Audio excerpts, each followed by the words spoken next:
যোৱা 15টা 20টা বৰ্ষত জুবিন গাৰ্গৰ গীতে আমাক আলোড়িত কৰি ৰাখিছে।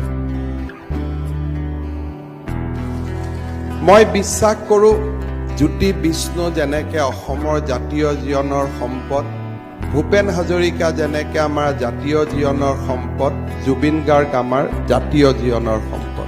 আজিৰ প্ৰজন্ম বা আজিৰ সময়ত জুবিন হৈছে অসমীয়া জাতিৰ শ্ৰেষ্ঠতম সম্পদ। জুবিন গাৰ্গৰ লগত পাৰ্থক্যই থাকে।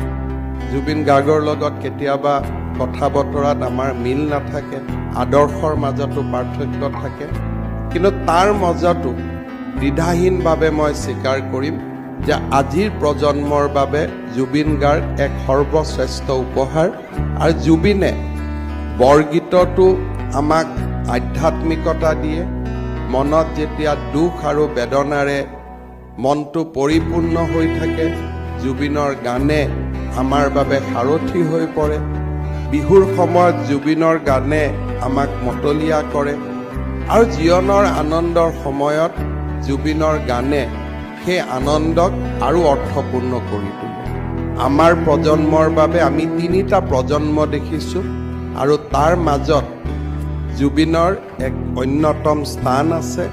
জুবিনক লৈ জাতিয়ে গৌৰৱ কৰে, আৰু জুবিনক লৈ জাতিয়ে গৌৰৱ কৰি ৰাতেৰ বুকু দেখা পালো তোমাৰ